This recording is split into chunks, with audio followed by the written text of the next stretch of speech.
भाग 144। इधर राघव के कमरे में फर्श पर राघव और राजवी के कपड़े बेतरतीबी से पड़े हुए थे। कहीं राजवी के सैंडल तो कहीं राघव के जूते फेंके हुए नजर आ रहे थे। कमरे में चारों को शांति के बीच सिर्फ दो लोगों की नींद की लंबी लंबी सांसें खींचने की आवाज सुनाई पड़ रही थी। बेड पर राघव और राजवी एक दूसरे को बाहों में भरे गहरी नींद में सो रहे थे। तभी राघव दूसरी तरफ करवट मुड़ने के लिए थोड़ा मूव हुआ, लेकिन जैसे ही राजवी उसके बिल्कुल बगल में उसके गले में हाथ फंसाए सो रही थी, वो ठीक से मुड़ भी नहीं पाया और उसकी आंखें खुल गई।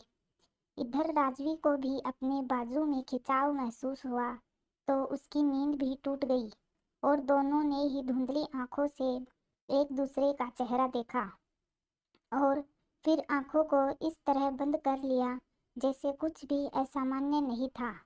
लेकिन जैसे ही 5 सेकंड बीत गया और दोनों अपनी अपनी नींद भरी आलस से बाहर निकले, उनके दिमाग पर कोई झटका सा लगा और दोनों ने अपनी आंखें एक साथ ही खोल दी। एक दूसरे को खुद में ही लिपटे हुए देख दोनों पहले तो 2 सेकंड तक एक दूसरे को घूरते रहे और फिर धीरे से अपने सिर को नीचे करने लगे ताकि वो खुद को देख सके। अपने शरीर में कपड़े को ना देख तो एकदम से चिल्ला उठे और अपने आप को ढकने लगे। दोनों कंबल को खींचने लगे। छोड़ो बेशरम कहीं के, राजवी कंबल को लगातार खींचते हुए बोली, जिस पर राघव भी पूरा जोर कंबल को खींचने में लगाते हुए बोला, आप मेरे कमरे में क्या कर रही हैं? और कंबल आप भी तो छोड़ सकती है। बेवकूफ़, मैं लड़की हूँ, कंबल मुझे चाहिए। राजवी अपने पैर से राघव को मारते हुए बोली। राजवी के मारने से राघव बेड से फर्श पर जा गिरा और खुद को ढकने के लिए बेड से एक तकिया उठा लिया। वहीं राजवी ने जल्दी से उस ब्लैंकेट को अपने ऊपर लपेट लिया और बेड से उतरकर अपनी याद करने लगी कि कल रात क्या हुआ था और राघव के साथ क्यों सो रही थी। इधर राघव ने भी बेडशीट को उठाकर अपनी बॉडी के चारों ओर लपेट लिया और फिर खड़ा होते हुए राजवी से बोला, कल रात क्या हुआ था? आप और मैं एक ही बेड पर इस तरह क्यों सो रहे थे? तुम बताओ कि तुमने मेरे साथ क्या किया था? मुझे अपने कमरे में क्यों ले आए थे? और तुम्हारी हिम्मत कैसे हुई मुझे हाथ लगाने की? देखिए मिस, मैंने आपके साथ ज़बरदस्ती नहीं की है। अगर की होती तो आप मुझे यूं लिमिट कर खुशी खुशी नहीं सो रही होती। जो भी हुआ आपकी मर्जी भी शामिल थी। राजवी अपने सिर के बालों को पकड़कर बेड पर बैठते हुए बोली, ओ गॉड, क्या कर दिया मैंने? मैं नशे में इतनी बड़ी गलती कैसे कर सकती हूँ? मुझे अयान के साथ। इतना कहते हुए वह रोने लगी, जिसे देख राघव धीरे धीरे उसके पास आया और उसके कंधे पर हाथ रखते हुए बोला, मिस राजवी, आप रोइए मत, मैं इसकी जिम्मेदारी लेने के लिए तैयार हूँ। जिम्मेदारी लोगे? बताओ मुझे कैसे लोगे? शादी करोगे मुझसे? हाँ, तुम्हारी औकात क्या है मुझसे शादी करने की? राजवी गुस्से और उदासी से चिल्लाई। मिस राजवी, आप इससे पहले कि राघव अपनी बात पूरी कर पाता, राजवी उठकर अपने कपड़े को समेटने लगी। उसके बाद बाथरूम की तरफ बढ़ते हुए बिना किसी इमोशंस के बेरुखी आवाज में बोली, मेडिकल शॉप जाकर मेरे लिए एक कंट्रासेप्टिव पिल ले आना और उसके बाद भूल जाना कि हमारे बीच कुछ भी हुआ था। मैं तुम जैसे लो क्लास आदमी के साथ नहीं भटकना चाहती। ये सब नशे की वजह से हुआ था। रात गई बात गई। तुम इसे वन नाइट स्टैंड की तरह ले सकते हो। मुझसे अटैच होने के बारे में सोचना भी मत। राजवी के इन शब्दों से राघव को बहुत बुरा लगा और कुछ कहने के लिए उसने अपना मुंह खोला, लेकिन राजवी और अपने स्टेटस में उतना फर्क देख वो चुप हो गया और उसने सिर्फ हाँ में अपना सिर हिला दिया। हालांकि वो उसे तब तक देखता रहा जब तक कि वो उसे आंखें दिखाते हुए बाथरूम में नहीं चली गई। कोई लड़की इतनी पत्थर दिल कैसे हो सकती है?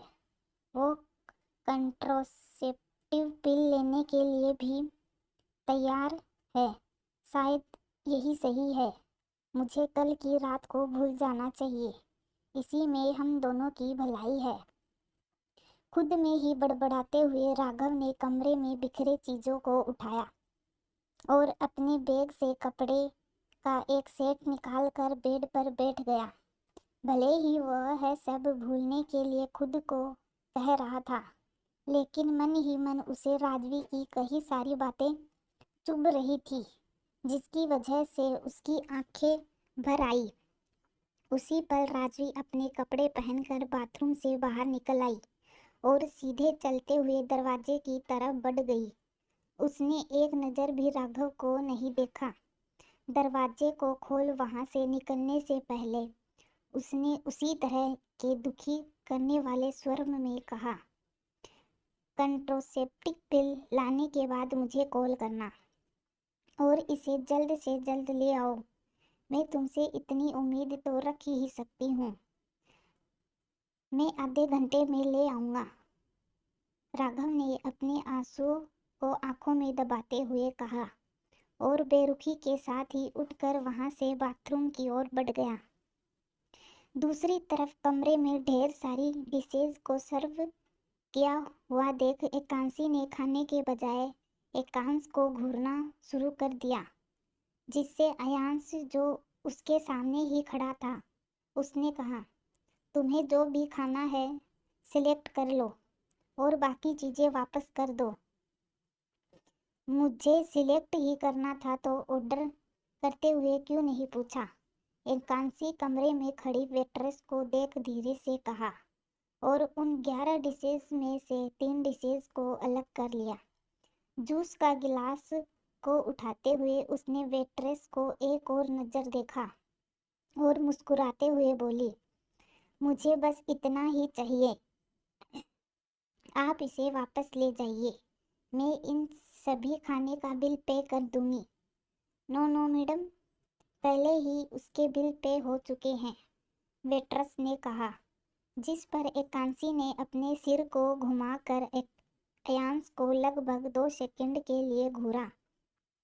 फिर कहने लगी, अगर बिल पे हो गया तो आप अपने कोवर्कर्स में इसे बांट कर खा लीजिए। वैसे भी मैं इतना नहीं खा पाऊंगी। आप देख सकती हैं मैं यहाँ अकेली हूँ। Okay madam, enjoy your breakfast. Ekanshi को ग्रीड करते हुए वो वेट्रेस वहाँ से चली गई और एकांशी जो कि अब तक खड़ी थी वो सोफे पर बैठकर 3 डिशेस में एक अयांश की तरफ बढ़ाते हुए बोली, ये लीजिए, आपका है। आपने भी नहीं खाया ना अब तक। वीडियो कॉल पर मीटिंग है मेरी, तुम अपना ख़त्म करो। मना करते हुए अयांश कमरे के बाहर जाने से पहले बेडरूम के अंदर गया और मिनी रेफ्रिजरेटर से एक बोतल चिल्ड वाटर निकाल कर वापस लिविंग रूम में आ गया। एकांशी के सामने बोतल को रखने से पहले उसने उसके ढक्कन को खोला और फिर उसके एक नज़र देखते हुए दरवाजे की तरफ चला गया। ब्रेकफास्ट कर लेने के बाद एकांशी ने कुछ और मिनट अयांश का इंतजार किया, लेकिन जब अयांश नहीं लौटा तो एकांशी अपनी जगह से उठकर बेडरूम में चली गई। खा लेने के बाद उसकी तबीयत भी कुछ ठीक महसूस हो रही थी, इसलिए उसने अपने बैग से कपड़े में एक सेट बाहर निकाला और बाथरूम की तरफ बढ़ने लगी। तभी उसकी नज़र अयांश के ब्लेजर पर पड़ी, जो बेतरतीबी से बेड के बिल्कुल करीब फर्श पर गिरा हुआ था। उस ब्लेजर को उठाते हुए एकांशी ने उसे बेध्यानी से बेड के ऊपर रख दिया और वहां से आगे बढ़ने लगी। तभी न जाने उसके मन में क्या आया, वो वापस मुड़ गई और उस ब्लेजर को उठाकर उसे सूंघने लगी। उसमें से अयांश की परफ्यूम की खुशबू के अलावा किसी लेडीज परफ्यूम की खुशबू की महक एकांशी के दिमाग में सबसे पहले नाम राजवी का आया, जो कल रात अयांश के साथ एक होटल रूम में अकेली गई थी। अचानक उसके दिमाग में राजवी और अयांश की नज़दीकी को लेकर कई सारे सवाल घूमने लगे और उसने धीरे धीरे अपने हाथ को नीचे कर लिया। बेड पर बेजान सी बैठते हुए उसने अपना सिर नीचे किया और आंखों में आए आंसू को अयांश के ब्लेजर पर गिराने लगी। उसी पल उसकी नज़र ब्लेजर पर लगी राजवी के लिपस्टिक के निशान पर पड़ी, जो कि शायद अयांश के सीने से लगकर रोते हुए उसके ब्लेजर पर लग गई थी। उस लिपस्टिक के निशान को देखने के बाद एकांशी का अयांश पर बाकी बचा हुआ यकीन भी खत्म होने लगा, जिसकी वजह से वह उस लिपस्टिक के निशान को अपनी हथेली से रगड़ कर तब तक पहुंचती रही जब तक कि उसके हाथों में दर्द होना शुरू नहीं हो गया। अयांश जिससे वो इतना प्यार करती थी और इसी प्यार के खातिर अब तक सब कुछ बर्दाश्त करती आई थी, वो किसी और लड़की के साथ एक ही होटल रूम में था और अब वो उसके कपड़े पर उस लड़की के लिपस्टिक के निशान भी देख चुकी थी। ऐसे में वो किसी भी तरह से अयांश पर अपने अटूट विश्वास बनाए नहीं रख पा रही थी। हालांकि अपने प्रति अयांश के बदले बर्ताव को याद कर आखिर में वो विश्वास नहीं कर सकी। जिस आदमी से वह बहुत प्यार करती थी, वो उसके साथ विश्वासघात कर सकता है। इन सभी ख्यालों के साथ ही एकांशी ने अपनी आंखें बंद की और कई गहरी सांस भरने के बाद वहां से ब्लेजर को लिए हुए ही उठ खड़ी हुई। बाथरूम में पहुंचकर उसने उस कोट को अच्छे से तब तक धोया जब तक कि उसमें से सभी तरह की खुशबू और निशान नहीं मिट गए। उस ब्लेजर को धोते हुए उसने अपने दिमाग से भी सभी बुरे विचारों को निकाला और सोच लिया कि ये निशान एक्सीडेंटली भी लग सकता है। वो सिर्फ लिपस्टिक के निशान को आधार मानकर अपने प्यार पर से यकीन नहीं खो सकती। आखिर क्या होगा एकांशी की जिंदगी में, जानने के लिए मेरे साथ बने रहिए। FM love story COS force wife. Please channel को सब्सक्राइब एंड लाइक करें। Thank you.